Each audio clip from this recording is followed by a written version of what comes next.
Hello friends, you are welcome in Million Concepts of English। TGT का syllabus लगभग पूरा हो गया है और आप प्लेलिस्ट में जाकर के सारे वीडियोस देख लें। जो बचा है वो कुछ हिस्ट्री ऑफ इंग्लिश लिटरेचर के वीडियो बचे हैं और आज जो पढ़ेंगे हम प्रैक्टिस सेट है 50 कोट्स बाय विलियम वर्ड्सवर्थ। तो विलियम वर्ड्सवर्थ की डिफरेंट पोइम से जो इम्पोर्टेंट लाइंस हैं उनको हम पढ़ेंगे और आपको एमसीक्यूज में बताना है कौन सा ठीक है। क्वेश्चन फर्स्ट है, from which of William Wordsworth poem have these lines been taken and something also did my worth of 10 for fearless virtue bringeth boundless gain। किस पोइम से हैं? द फाउंटेन, लाउडोमिया, टिंटरनेबे या द रेनबो। देखिए पहले इसका अर्थ बता दें। एंड समथिंग और कुछ ऐसा, आल्सो डिड माई वर्थ एबटेन, मेरे योग्यता ने भी प्राप्त किया है। फॉर क्योंकि फियरलेस वर्च्यू ब्रिंग्थ बाउंडलेस गेन, जो फियरलेस वर्च्यू है यानी कि निडरता का जो बहादुरी का गुण है वो अनगिनत उपहार लेकर आता है। सिचुएशन क्या है आप पहचान गए होंगे किस पोइम से लिया गया है। देखिए आप जानते हैं कि ट्राय के युद्ध में सिसिली का किंग जो है प्रोटेलियस मारा जाता है, प्रोटेसिलियस, और उसकी वाइफ लाउडोमिया जब सूर्य भगवान की प्रार्थना करती है तो उसका प्रेत 1 घंटे के लिए मिलने को आता है। तो वो ये बातें कहता है कि मैं जो तुमसे मिलने आया हूँ तो ज़रूरी ऐसा नहीं कि केवल तुम्हारी प्रार्थना का असर है, मेरी बहादुरी के जो गुण थे उसका भी ये परिणाम है। तो समझ गए होंगे, क्वेश्चन आंसर बी हो गया। From where these lines have been taken, ये 2016 है और 2001 में आया है। Our birth is but a sleep and a forgetting, the soul that rise with us our life star hath had elsewhere its setting. तो आप समझ गए होंगे ये लाइन्स जो हैं किस पोइम की हैं, आप सोचिए उसके बाद में बताएंगे। यहाँ पर अर्थ है our birth is but a sleep and forgetting, हमारा जो जन्म है वो एक नींद है और भूलना है। The soul that rise with us, जो आत्मा हमारे साथ जिसने जन्म लिया है, आवर लाइफ स्टार, जो हमारे जीवन का स्टार है, हैड एल्सवेयर इट्स सेटिंग, इसकी जो सेटिंग है वो कहीं अंत हुई है। तो यहाँ पर देखिए ये नया जीवन है, यहाँ पर कोई तारा जो है वो छिपा है और यहाँ पर वो तारा जन्म लेता है। तो ये आत्मा की बात हो रही है, यहाँ आत्मा समाप्त होती है और यहाँ पर जो है फिर जन्म लेती है। तो ये इमोर्टैलिटी ओड का लाइन है और ये फिलॉसफी है, इंडियन फिलॉसफी, जो पुनर्जन्म पर विश्वास करती है। तो आपका ऑप्शन बी है इसमें, intimation of immortality. From which of the poems William Wordsworth these lines have been taken, आपको बताना है। Though nothing can bring back the hour, यद्यपि कोई उस समय को वापस नहीं ला सकता। The splendour in grass of glory in flower, घास में उस समय शान हुआ करती थी और पौधों में चमक हुआ करती थी। We will grieve not rather find, हम इस बात पर दुख नहीं मनाएंगे बल्कि तलाश करेंगे strength in what remains behind, उस पर जो पीछे रह गया। भाई जो चीज़ बीत गई सो बीत गई, जो पीछे बचा है, जो स्मृतियाँ बची है, हम उसको ताकत बनाएंगे। Strength what remains behind in the primal sympathy, और जो प्राइमल सिंपैथी है यानी कि मौलिक सहानुभूति है, which having been must ever be, जो हमेशा रही है और हमेशा रहेगी। तो बचपन की स्मृतियाँ जो बीत गई हैं और उनकी जो यादें बची हुई हैं, तो उन स्मृतियों की यादों से अब हम अपने जीवन में जो आगे बढ़ेंगे। तो ये जो लाइन्स ली गई हैं ये odd on immortality intimation of immortality. तो इसमें बचपन की स्मृतियाँ की जो रह गई हैं, तो उससे क्या है, उनके प्रभाव जो बच्चे हैं उसके बात कर रहे हैं। तो आंसर ए हो गया इसका। क्वेश्चन 4 है, ये लाइन बतानी है, nature never did betray the heart that love हर। प्रकृति उस हृदय को कभी भी धोखा नहीं देती जो उसको प्यार करता है। कहने का मतलब है प्रकृति कभी भी जो है बेवफाई नहीं करती, जो उसे प्यार करता है उसके साथ प्यार करती है।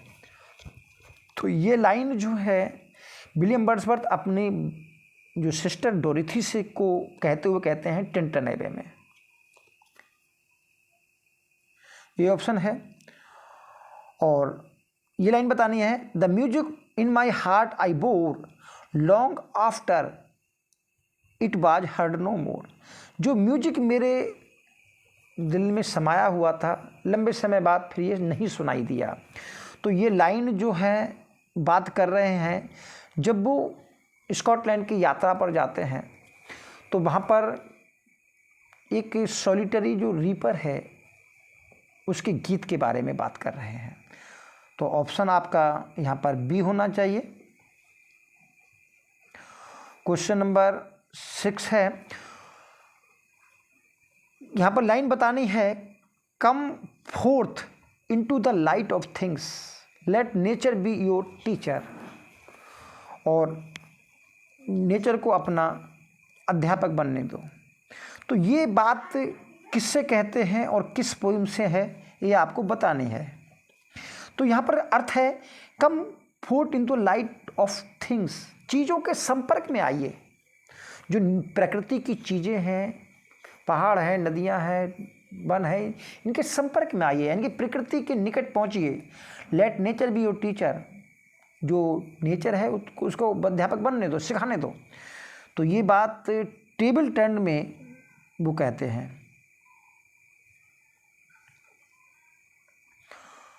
अब ये लाइन बताना है आपको, who said this has said this, ये 2009 के टीजीटी में आया हुआ है। One impulse of vernal wood, यानी कि बर्नल वुड का मतलब है बसंत ऋतु के मौसम में जो जंगल की सुंदरता होती है, चारों तरफ ब्यूटी फैली होती है, उसका एक अंश ही, one impulse may teach you more of man, मनुष्य से ज़्यादा तुमको सिखा सकता है। Of moral evil and of good, कि क्या बुराई है और क्या अच्छाई है। तो अच्छाई बुराई के बारे में जो बर्नल वुड है उसका एक जो है अंश ही काफ़ी है सिखाने के लिए, मनुष्य से ज़्यादा सिखा देगा। Than all the sages can, ये जितना कि साधु संत जितना काम कर सकते हैं, तो बर्नल वुड का एक अंश ही वो छिपाने वो सिखाने में पर्याप्त है। कौन कहता है ये बातें? तो ये बातें विलियम वर्ड्सवर्थ कहते हैं। और ये तो वर्ड्सवर्थ को पढ़ रहे हैं तो वर्ड्सवर्थ ही कहेंगे यहाँ पर, लेकिन कौन सी पोइम में कहते हैं? तो ये पोइम जो है आपकी टेबल टर्न है। वो कहते हैं कि बैरन लीव्स है जिनको तुम पढ़ रहे हो किताबों को, उनको छोड़िए और प्रकृति की गोद में आइए। From which of the poem William Wordsworth this line has been taken, आपको बताना ये लाइन किस पोइम से ली गई है।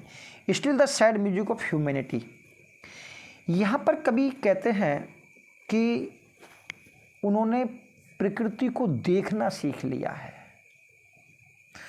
और उस तरह अब वो नहीं देखते जिस तरह थॉटलेस यूथ के समय देखा करते थे। अब उन्होंने इसकी गहराइयों को देख लिया है और इसकी गहराइयों में जो मानवता का गंभीर संगीत है वो दिखाई देता है। तो यहाँ पर ये लाइन प्रभावित दिखाई देती हैं और फ्रेंच रिवॉल्यूशन से, क्योंकि विलियम वर्ड्सवर्थ फ्रेंच रिवॉल्यूशन से काफ़ी दुखी थे, प्रभावित थे। तो ये लाइन जो है टिंटन एबे में आई हैं। तो यहाँ पर ऑप्शन ए हो गया। और ये आपको बताना है 10 fairs it still in our decay, ऐसा अक्सर हमारे बुढ़ापे में होता है।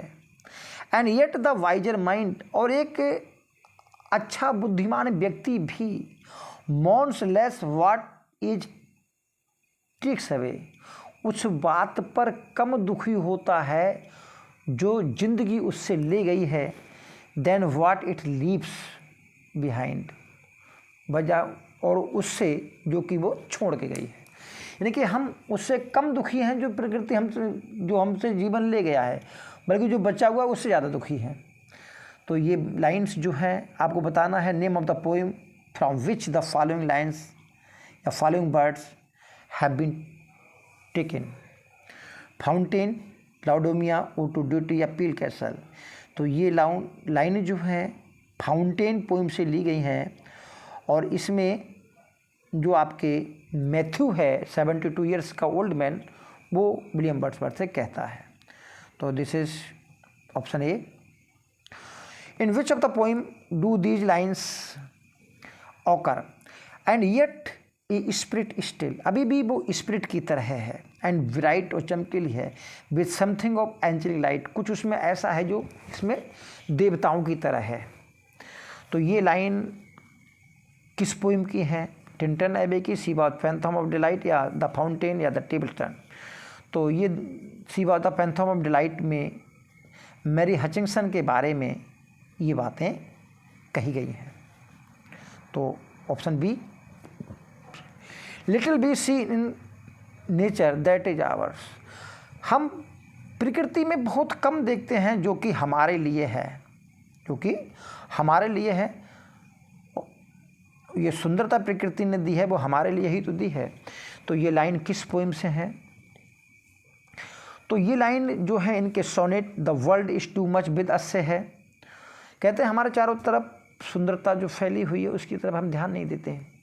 We are too much with the world is too much with us, और संसार के जो भौतिक संसाधन है, खाने कमाने की जो है चाहत है, वो हमारे साथ लगातार लगी हुई है। तो आपका ऑप्शन इसमें डी है। और ये बताना है for nature then the coarser pleasures of my boyish days, मेरे बचपन के दिनों का जो बॉयज डेज का नेचर था वो कोर्सर प्लेजर था, बच्चों की तरह आनंद देने वाला था। And their glad animal movements all gone by to me was all in love, और मेरा जिसका एनिमल ग्लैड था, यानी कि जानवरों की तरह मैं इधर उधर कूदता रहता था, प्रकृति में इधर उधर भागता रहता था, छलांगे लगाता रहता था पशुओं की तरह। तो वो ग्लैड मूवमेंट जो है वो चले गए हैं, और प्रकृति मेरे साथ उस समय सर्वे सर्वा थी, सब कुछ थी मेरे लिए। तो इस लाइन में आपको बताना है in these lines Tintern Abbey revisited Wordsworth is talking about, किसके बारे में बात कर रहे हैं? The second stage in his relation with nature, the first stage in his relation with nature, both the second stage in his relation, first and second, और third stage in his relationship with nature. तो as you know आपको बताएं, आपने सुना होगा कि Tintern एबे में विलियम शेक्सपियर का जो रिलेशनशिप विद नेचर था वो 3 स्टेज में डेवलप होता है। पहले स्टेज में कोर्सर प्लेजर है जिसमें एनिमल ग्लैड दिखाया जाता है, और दूसरे में सेंसुअल प्लेजर है, और तीसरी में स्पिरिचुअल है जो प्रकृति में हर कण में आत्मा को देखते हैं। 3 स्टेज में डेवलप होता है उनका लव ऑफ नेचर। तो यहाँ पर जो है फर्स्ट दिखाया गया है, तो आपका ऑप्शन बी होना चाहिए। शायद अगले क्वेश्चन और है इसी पर, वो बात की बात है। From which of William Wordsworth poem have these lines been taken? For I have learn to look on nature, क्योंकि मैंने अब प्रकृति में देखना सीख लिया है। As in hour of not as in the hour of thoughtless youth, उस तरह नहीं जिस तरह मैं विचारहीन युवा अवस्था में था, तो युवा अवस्था किस तरह देखता था? बस सिर्फ देखा करता था प्रकृति को और आनंद लिया करता था। उस समय वो गहराई से नहीं देखता था, बल्कि बस आनंद के लिए देखता था। What hearing of in time the sad still sad music of humanity. लेकिन अक्सर मैं जो मानवता का गंभीर म्यूजिक है मैं प्रकृति में सुना करता हूँ। तो ये बात टिंटर नेबी की है ही, तो इसमें कोई बताने के नहीं है क्योंकि अभी पढ़ चुके हैं शायद। तो ऑप्शन आपका ए है। क्वेश्चन 14 है, the name of the poem which the following words have been taken, we are pressed by heavy loss.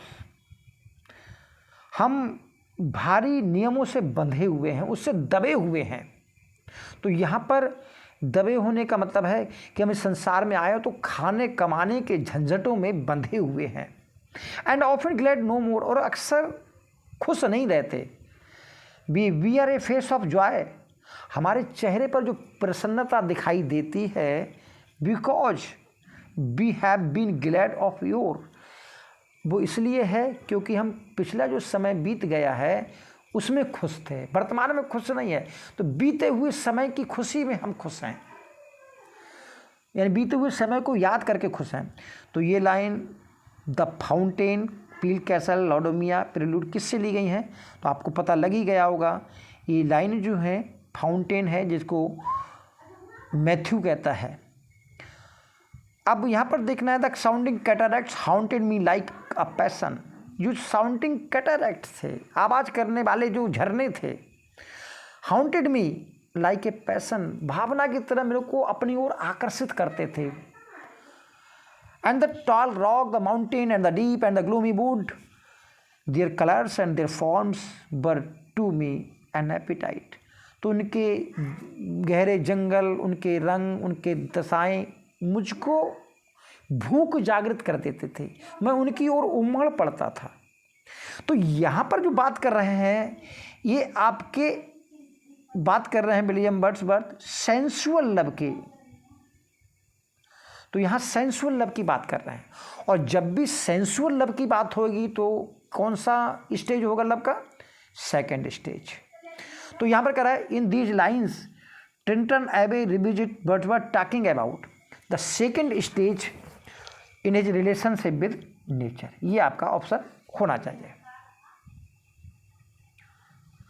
अब इसमें देखिए कौन सी स्टेज है। I have felt a presence that disturbs me with the joy of elevated thought, a sense sublime of something far more deeply interfused. कुछ उच्च प्रकार की जो बहुत गहराई से घुली मिली है। Whose dwelling is in the light of setting sun, जिसका निवास छिपते सूरज में, एंड द राउंड ओशन, इस गोल सागर में, and the living air and blue sky and in the mind of man, यानी हर जगह उस आत्मा का निवास है। तो इस स्टेज में विलियम वर्ड्सवर्थ ने प्रकृति के प्रत्येक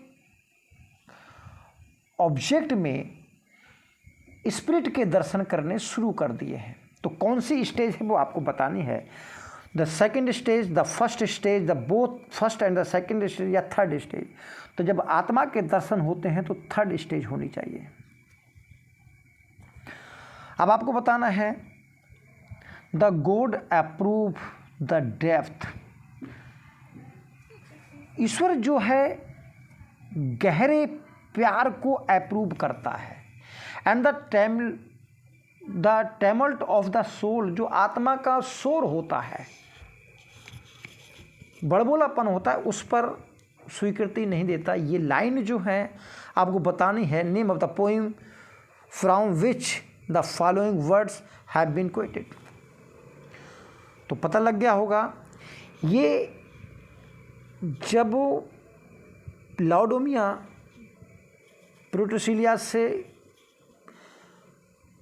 अपने प्यार के बारे में बात करती है तो वो कहता है कि ईश्वर इस प्यार को जो है वैल्यू नहीं देता, वो स्पिरिचुअल प्यार को, जिसको कहते हैं गंभीर प्यार को, उसको वैल्यू देता है। तो ये लाउडोमिया की कहानी है, तो शायद डी ऑप्शन हो गया आपका। विल नोबल tell me what she sings, क्या कोई मुझको नहीं बताएगा वह क्या गाती है। Perhaps the plaintive numbers flow, शायद कोई शोक भरे गीत गा रही है। For old unhappy far off things and battles long ago, शायद कुछ बीते हुए दुखों के बारे में है या काफ़ी पुराने समय के युद्ध के बारे में है। तो ये कौन गाता है, तो नेचुरल है, ये सॉलिटरी रीपर गा रही है और उसके बारे में विलियम वर्ड्सवर्थ एक्सप्लेन कर रहे हैं। ऑप्शन ए होना चाहिए। The sounding cataract haunted me like a passion, जो शोर मचाते हुए झरने थे कलकल करते हुए, वो मुझको मेरी भावना को पागलपन की हद तक मुझको आकर्षित करते थे, यानी कि मैं उनको देखकर पागल हो जाता था। तो ये लाइन किससे है? Resolution of an independence, table turn, river Duddon या टिंटन एवे, तो ये टिंटन एवे की लाइन है। Her eyes as stars of twilight fair, उसकी आंखें ऐसे थीं जैसे टुलाइट फेयर, धुंधले जैसे। टुलाइट फेयर का मतलब होता है जब संध्या होती है, संध्या सूरज छिपने को होता है, छिप जाता है थोड़ा बहुत और जो लालिमा बजती है, तो उसकी तरह उसकी आंखें चमकीली थीं। And like twilight too her dusky hair, और उसी संध्या के तरह जो काले काले थे उसके बाल थे। तो किसके बारे में ये डिस्क्राइब कर रहे हैं? लाउडोमिया, मैरी हचिंसन, एनी टेबलन और डोरोथी। तो नेचुरल है कि ये बात मैरी हचिंसन के बारे में बात कर रहे हैं। और पोइम का नाम आप जानते ही हैं, she was the phantom of delight. Question 21 है, which of the from which William Words poem have these lines been taken? Bliss it was in that dawn to be alive, but to be young was very heaven. ये अपने आप में वरदान था कि उस down में, डाउन का मतलब उस सुबह में जीवित होना, और उस समय यंग होने का मतलब था बिल्कुल स्वर्ग की अनुभूति जैसा। तो यहाँ पर फ्रेंच रिवॉल्यूशन के बारे में बात कर रहे हैं विलियम वर्ड्सवर्थ कि फ्रेंच रिवॉल्यूशन जब हो रही थी तो जिसने उस समय जन्म लिया तो वो तो वरदान था ही था, लेकिन उस फ्रेंच रिवॉल्यूशन ने जिसमें भाग लिया, जिसने उसमें बढ़ चढ़ कर हिस्सा लिया, वो तो स्वर्ग की अनुभूति के समान था। तो ये बात फ्रेंच रिवॉल्यूशन की है, तो सी ऑप्शन होना चाहिए आपका। From which of the William Wordsworth poem have these line been taken? Thou has a voice whose sound was like a sea, तुम्हारी एक आवाज़ ऐसी थी जिसकी आवाज़ सागर की आवाज़। Pure as the naked heaven majestic free, और ऐसी प्योर थी जैसे स्वच्छ आकाश होता है, मजेस्टिक थी, शानदार थी और फ्री थी। तो ये लाइन किसके बारे में कही गई है? शायद टीजीटी 2021 में आया है। तो जॉन गॉल्सवर्दी के बारे में, विलियम शेक्सपियर के बारे में, जॉन मिल्टन के बारे में, विलियम वर्ड्सवर्थ के बारे में, किसके बारे में कही गई है ये बतानी है आपको। कह रहा है the above lines are written for, किसके लिए लिखी गई हैं? तो ये लाइन जो है मिल्टन के लिए लिखी गई हैं। और किसने लिखी गई हैं? किसने लिखी हैं? विलियम वर्ड्सवर्थ ने लिखी हैं टू मिल्टन में। आपको बताना है from which of the following Wordsworth poem have these lines been taken? When an eye made quiet by the power of harmony, जब एक आँखें उस समरसता की शक्ति के द्वारा शांत हो जाती हैं, and the deep power of joy, और आनंद की गहरी शक्ति के द्वारा, we see into the life of things, हम चीज़ों के में जीवन को देखने लगते हैं। और उस समय हम जो है दृष्टा बन जाते हैं। तो ये जो लाइन बात कहते हैं ये डोरोथी से कह रहे हैं विलियम वर्ड्सवर्थ। तो ये टिंटन एबे की कहानी है। तो टिंटन एबे में कहते हैं। अब बताना है in the primal sympathy which having been must ever be in soothing thoughts that spring out of human suffering, in faith that look through death, in years that brings the philosophical mind। ये line किस poem से ली गई हैं? पहले अर्थ बता दें। Primal sympathy का मतलब है जो हमारी मौलिक सहानुभूति है। तो यहाँ पर ये बता रहे हैं कि बचपन की स्मृतियाँ बची हैं और बचपन चला गया है। तो उन स्मृतियाँ जो बची हुई हैं उन स्मृतियों ने कवि के अंदर जो भाव पैदा किए हैं वो है, पहला भाव है, पहला प्रभाव है प्राइमल सिंपैथी दी है उसने। कह रहा है which having been and must ever be, जो रही है और हमेशा रहेगी। इन द सूदिंग थॉट्स, और इन स्मृतियों ने जो दूसरा प्रभाव डाला है वो शांतिदायक विश्वास दिए हैं, यानी सूदिंग थॉट दिए हैं। That spring out of human suffering, जो ह्यूमन सफरिंग मुसीबतों से परे हैं।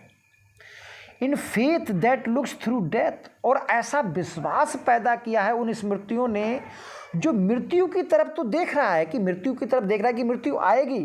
इन years that bring the philosophical mind, कि जब बुढ़ापा है तो मृत्यु भी आएगी, लेकिन ये बता रहा है कि मृत्यु के बाद मानव की आत्मा जो है अनंत सुख प्राप्त करेगी। इस प्रकार के फिलॉसफिकल थॉट उसके मन में आ रहे हैं। तो ये कौन दे रहा है? बचपन की स्मृतियाँ जो बची हुई हैं उनका प्रभाव है। तो ये बात फ्रेंच इमोर्टलिटी ओड में कही गई है। Name of the poem which the following lines have been taken, ये बताना है आपको किस पोइम से है। No motion has she now, अब उसमें कोई मोशन नहीं बची, यानी कि वो मर चुकी है। नो फोर्स, ना कोई ताकत बची है। She neither hears nor sees, ना तो वो सुनती है ना देखती है। Rolled down in earth diurnal course with rocks stones and trees, तो उसमें कोई गति नहीं बची है, बल्कि जो पृथ्वी की डायरेनल कोर्स है अपने स्वयं में भी घूम रही है पृथ्वी, और सूरज के भी चक्कर लगा रही है। तो इस मूवमेंट में लूसी भी घूम रही है।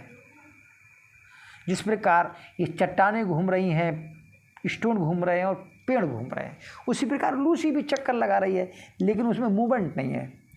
तो ये लाइन नेचुरल है कि लूसी ग्रे की है। अब लूसी ग्रे में 5 पोइम्स हैं और एक लूसी ग्रे नाम की पोइम्स है। तो इनमें से किस पोइम में है? तो सी बात फैंटम डिलाइट इसमें तो होगी नहीं। एजुकेशन ऑफ नेचर की लाइन ये है नहीं। तो असलम्बर डिड माई स्पिरिट सील, इसकी लाइनें हैं। और लूसी ग्रे, जो लूसी ग्रे पोइम है 5 उनकी में से अलग है। From which of the following William Wordsworth poem have these lines been taken? There is a comfort in the strength of love, कि प्यार की जो ताकत होती है वो आराम, कंफर्ट प्रदान करती है। It will make things endurable which else, और ये चीज़ों को सहने योग्य बनाती है। Would overset the brain और break the heart, या तो दिमाग में छा जाती है या दिल को तोड़ देती है। तो ये लाइनें जो हैं किससे ली गई हैं? ये लाइंस दो हैं जो माइकल है इनकी पास्टोरल पोइम, जिसमें वो अपने पुत्र के वियोग में, ल्यूक का पुत्र होता है, उसके वियोग में ये बातें करता है।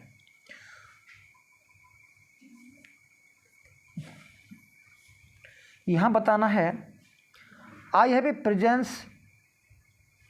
Felt a presence that disturb me with Joy, कि मैंने एक अनुभूति महसूस की है डिस्टर्ब मी विद जॉय, जो आनंद के साथ मुझे कचोटती है। For elevated thought a sense of Sublime, जिसने उच्च विचार दिए हैं और सबलाइम जो है उत्कृष्ट भावना दी है। समथिंग फार मोर डीपली इंटरफ्यूज्ड, कुछ ऐसा दिया है जो काफ़ी गहराई से घुला मिला है। हुज ड्वेलिंग इज द, ये तो लाइन पढ़ चुके हैं, in the setting sun and the round ocean and the living air and the blue sky. तो ये बात किस पोइम से ली गई है? तो ये बात टिंटन एबे की है। पिछले हमने पढ़ा था कि इसमें कौन से स्टेज दर्शाई गई है। तो third stage of love of nature है विलियम वर्ड्सवर्थ का, और टिंटन एबे की है। यहाँ पर बता रहा है thank to the human heart by which we live, उस मनुष्य के हृदय को धन्यवाद जिसके द्वारा हम रहते हैं। थैंक्स टू इट्स टेंडरनेस, इसकी कोमलता को धन्यवाद। Its joy its tears, to me the meanest flower that below can give me thoughts that do often light to me with for tears. किस पोइम से ये लाइन्स ली गई हैं आपको बताना है। Fountain, French revolution, immortality ode या टिंटन एबे। तो इमोर्टलिटी ओड की ये लास्ट लाइन्स हैं, ठीक है, 11th स्टैंजा की लास्ट लाइन है। Great God I would rather be a pagan, भगवान काश मैं एक पैगन होता। पैगन का मतलब है मैं मूर्ति पूजक होता, तो इस दुनिया में मैं अपने आप को जो है अकेला महसूस नहीं करता। तो अब यहाँ पर कहने का अर्थ ये है कि विलियम वर्ड्सवर्थ प्रकृति पूजक हैं, लव ऑफ नेचर उनके मन में बसा हुआ है, लेकिन दुनिया जो है वो मनी माइंडेड है और world is to much with अस, कि संसार में जो भौतिक संसाधन हैं उनको खाने कमाने में हम काफ़ी लगे पड़े हैं। तो ये लाइन सोनेट की है, the world is to much with अस। अब यहाँ पर है delight and liberty the simple creed of childhood, वो खुशी, वो स्वतंत्रता और वो साधारण क्रीड ऑफ चाइल्डहुड। यहाँ पर क्रीड ऑफ चाइल्डहुड का मतलब है बचपन का जो सहज विश्वास करने की जो शक्ति थी उसके बारे में बात कर रहे हैं। तो बचपन की स्मृतियों को याद कर रहे हैं, जो चला गया है, वो सहज विश्वास करने की शक्ति। क्रीड ऑफ चाइल्डहुड का मतलब है बचपन जो है जल्दी ही विश्वास कर लेता है, भोला होता है काफ़ी और किसी भी बात पर विश्वास कर लेता है। तो ये बातें किसकी हैं? तो इमोर्टलिटी वुड की हैं। आपको बताना है द पावर इज गॉन, वो शक्ति चली गई है। विच नथिंग कैन रिस्टोर, अब वो शक्ति को कोई वापस तो ला नहीं सकता। A deep distress has humanized my soul, और गहरी निराशा ने मेरी सोल को ह्यूमनाइज माने मानवीय बना दिया है, यानी कि अब उसमें कल्पना करने की शक्ति नहीं बची है। तो यहाँ पर बात कर रहे हैं जब आपका 1805 में विलियम वर्ड्सवर्थ के भाई जॉन की डेथ हो जाती है, तो यहाँ पील कैसल जो पोइम है उसकी रचना करते हैं। तो अपने भाई की डेथ को दुख जो है इसमें व्यक्त करते हैं। तो कहते हैं उसके दुख का कारण जो मेरी आत्मा है, जो कभी कल्पनाशील हुआ करती थी, मैं कविताएं किया करता था, वो अब ह्यूमनाइज हो गई है। तो ये पील कैसल की लाइन्स हैं, आप ध्यान रखेंगे। Name the poem from which the following words have been taken. Sweet is the lure which nature brings, वो संगीत बहुत मधुर होता है जो प्रकृति लाती है। आवर मेडलिंग इंटेलेक्ट, और जो हमारी पागल कर देने वाली बुद्धि है, हमारी बुद्धि है वो सिर्फ हर चीज़ को पागल बनाती है। Miss saves the ब्यूटियस form of things, इस दुनिया में सुंदर सुंदर चीज़ें हैं और हमारी बुद्धि उन सुंदर चीज़ों को मिसफॉर्म कर देती है, उनका रूप बिगाड़ देती है। वी मर्डर टू डिसेक्ट, हम उनको रूप बिगाड़ करके मर्डर कर देते हैं। तो ये बात किसको समझाते हुए कहते हैं? तो जहाँ तक मुझे है, ये कौन है उनके फ्रेंड, हैजलिट हैं या कोई और होंगे, तो उनको समझाते हुए कहते हैं। तो ये बात टेबलस्टर्न में समझाई जाती है। Who defines the poetry at this, poetry is the first and last of all knowledge, it is immortal as the human heart is. तो ये बात विलियम वर्ड्सवर्थ किस में कहते हैं? Preface to the lyrical ballads, और 1802 में जो दूसरा पब्लिकेशन था उसमें कहते हैं। Who defines poetry, poetry is the breath and finer spirit of knowledge. ये बहुत आती है लाइन, इसको आप याद रखेंगे। तो भी विलियम वर्ड्सवर्थ कहते हैं उसी में प्रीफेस में, these lines have been taken from the poem not in entire forgetfulness, हम पूरी तरह भूल के नहीं आते, नॉट इन अटर नेकनेस, ना ही बिल्कुल नंगे आते हैं, but trailing clouds of glory do we come from God, बल्कि जब हम ईश्वर के यहाँ से इस दुनिया में आते हैं तो जो उस ग्लोरी की जो क्लाउड्स होते हैं, जो हमारी स्मृतियाँ होती वो हमारे साथ आती हैं। Who is our home from God, who is our home, जब ईश्वर के घर से आते हैं जो कि हमारा घर है, वास्तविक घर है, तो उसकी स्मृतियाँ हमारे साथ रहती हैं। तो ये बात इमोर्टलिटी ओड में विलियम वर्ड्सवर्थ कहते हैं। But there is a tree of many one, कई पेड़ों में से एक जो पेड़ है, a single field which I have looked upon, एक पूरे खेत में अकेला है जिसको मैं देखा करता था, both of them speak of something that is gone, ये दोनों चीज़ें वही बता रहे हैं जो कुछ चला गया है। तो यहाँ पर जो बचपन में जो ग्लोरी हुआ करती थी प्रकृति में, वो ग्लोरी चली गई है, उसके बारे में विलियम वर्ड्सवर्थ बात कर रहे हैं। तो ये मेरे हिसाब से इमोर्टलिटी ओड की लाइन है। और ध्यान रखिए, जब कुछ समथिंग कुछ चला गया है, कुछ बीत गया है, कुछ सेलेस्टियल लाइट की बात होती है और कुछ बचपन की स्मृतियों की बात होती है, तो इन सारी बातों में इमोर्टलिटी ओड पोइम होती है। ध्यान रखना इस बात को।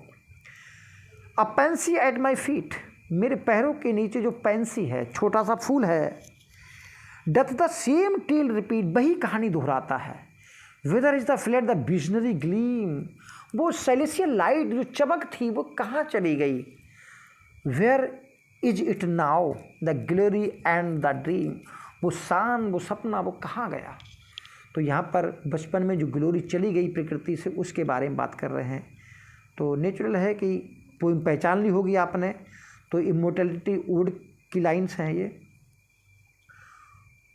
The child is the father of man, मनुष्य का पिता जो है वो बालक है। And I could wish my days to be, और मेरी इच्छा है कि मेरे जो दिन बीतें, bound each to each by natural piety. तो यहाँ पर नेचुरल पैटी का मतलब है प्रकृति से मेरा जो लगाव है वो हमेशा बना रहे। तो यहाँ पर जो लाइन्स ली गई हैं ये जो है आपकी रेनबो की है, रेनबो की लाइन है। और the child is the father of man का मतलब है कि होनहार बिरबान के होत चीखने पात, कि बचपन बता देता है कि बालक बड़ा होकर कैसा बनेगा, क्या इसका फ्यूचर होगा। तो इसलिए child is the father of man William Wordsworth ने कहा है। तो डेप किसका है ये? रेनबो का। A violet by a mossy stone, एक बैगनी रंग का फूल जो कि काई युक्त पत्थर पे उगा हुआ था। Half hidden from the eye, जो आँखों से आधा ओझल था। Fair as a star when one only one is shining in the sky, उस तरह चमक रहा था, उस तारे की तरह चमक रहा था जो कि पूरे आकाश में अकेला था। तो ये बात लूसी ग्रे के बारे में कहते हैं। तो कौन सी पोइम से ली गई है? Lucy Gray, she was the phantom of delight, education of nature, या she dwelt among the untrodden place. तो यहाँ पर लूसी ग्रे में जो 5 पोइम है उनमें से है she dwelt among the untrodden ways. इस पोइम की ये लाइन्स हैं। Name the poem which from which the following line words have been taken. Therefore let moon shine on thee in solitary park. जब तुम अकेले घूमने जाओ तो तुम्हारे ऊपर चंद्रमा चमके, यानी कि चांदनी रात में तुम अकेले घूमने जाओ। And let the misty mountain wind be free to blow again thee. और जो धुंधली माउंटेन की हवा है, धुंधले के में सुबह के समय, वो तुम्हारे चेहरे पर पड़नी चाहिए, यानी तुम्हें सुबह घूमना चाहिए। तो ये समझाते हुए टिंटन एबे में कहते हैं, किससे कहते हैं? डोरथी से। तो आपका बी हो गया। For often when on my couch I lie in vacant or in pensive mood they flash upon the inward eyes which is the bliss of solitude. तो ये जो इनवर्ड आइज में कौन फ्लैश करते हैं? तो नेचुरल है कि टेबल टर्न्स की लाइन नहीं है, डैफोडिल्स की लाइन है, और रेनबो ये ट्यूटुक नहीं है। तो आपका बी हो गया। She died and left to me. मैं मर गई और मुझे छोड़ गई। This heath this calm and quiet scene. इस वीराने में, शांत और क्वाइट सीन में, the memory of what has been, उसकी स्मृति तो है, and never more will be, लेकिन वह अब नहीं दिखाई देगी। तो ये लाइन्स जो है ये आपकी एजुकेशन ऑफ नेचर की हैं। और एजुकेशन ऑफ नेचर को 3 years Guru in sun and सावर, ये जो पहली लाइन है 3 years she grew in sun and shower, उस पोइम की है, यानी कि एजुकेशन ऑफ नेचर की है। From which poem have the line been taken. All things that love the sun are out of door. जो चीज़ें, जिन चीज़ों को धूप पसंद थी वो सब बाहर आ गए। The sky rejoice in the morning birth. और आकाश जो है सुबह सुबह जो है आनंद चमकदार था या खुशियाँ मना रहा था। तो ये लाइन किसकी है? टिंटन एबे, माइकेल, रिजोल्यूशन ऑफ इंडिपेंडेंस या odd on intimation of immortality. तो रिजोल्यूशन एंड इंडिपेंडेंस, जिसका दूसरा नाम है लीच गैदरर, उसकी लाइन्स हैं। और ये बताना है हैंस अ सीजन ऑफ काम वेदर। इस प्रकार जो शांत मौसम का सीजन था, दो इनलैंड फार भी, चाहे हम उससे कितनी भी दूर क्यों ना चले जाएं, our souls have sight of the immortal sea. और हमारी जो आत्मा है वो उस विशाल काय सागर को का दृश्य हमेशा देखती रहेगी।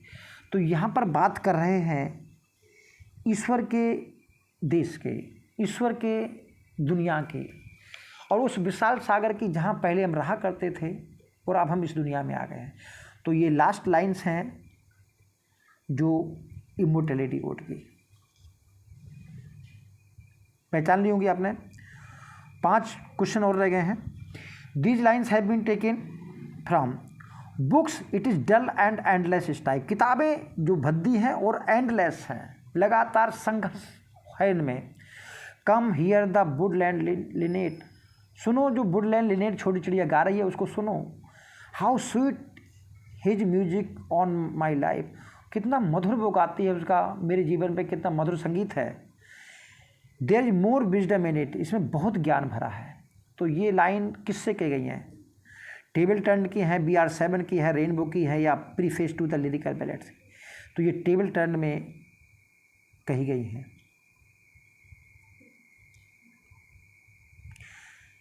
कम forth and bring with you heart.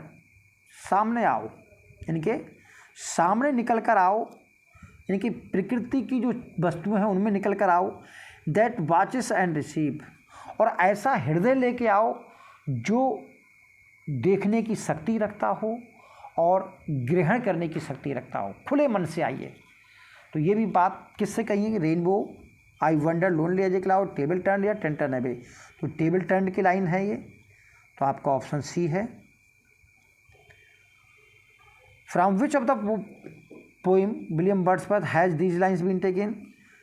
He spake of love, उसने प्यार के बारे में बात की। Such love as spirit feel, ऐसे प्यार के जो आत्माएं महसूस करती हैं। In the world whose course is equal and pure, इस संसार में उसका कोर्स जो है बिल्कुल बराबर है।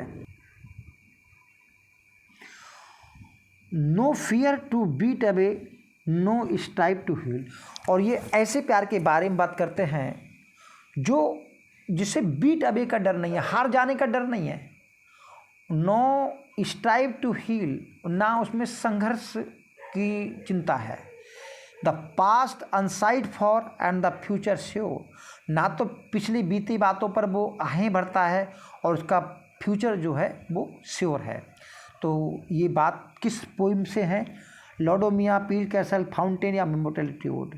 तो मेरे हिसाब से ये लॉडोमिया की लाइन्स हैं, आप मेरी समझ गए होंगे। सेकेंड लास्ट क्वेश्चन है, and in thy voice I catch the language of my farmer heart, तुम्हारी आवाज़ में जो मैं पहले महसूस करता था अपने दिल में, वो आवाज़ दिखाई दे रही है, सुनाई दे रही है। And read my farmer pleasure in Dai shooting light of thy wild eyes, और तुम्हारी जो आँखें हैं उसकी चमक में मैं उस प्लेजर को महसूस कर रहा हूँ जो मैंने पहली बार यहाँ पर आकर महसूस किया था। तो एज यू नो, डोरथी दूसरी बार टिंटन एबे देखने गई थी, और पहली बार, और विलियम वर्ड्सवर्थ दूसरी बार गए थे। तो पहली बार जो व्यक्ति देखने जाता है उसकी आंखों में, दिल में बहुत ज़्यादा खुशी और चमक होती है। तो नेचुरल है कि ये टिंटन एबे की लाइन्स हैं। अब लास्ट क्वेश्चन है आपका, हु रोट अबाउट हुम, किसने किसके बारे में लिखा? Thy soul was like a star and dwell apart. Milton Shakespeare के बारे में लिखते हैं, Keats about Milton, Wordsworth about Milton, या मिल्टन अबाउट स्पेंसर? तो वर्ड्सवर्थ अबाउट मिल्टन के बारे में ये लाइन लिखते हैं। तो आज के लिए इतना ही। Thank you, all the best. उम्मीद कर रहे हैं पसंद आया होगा।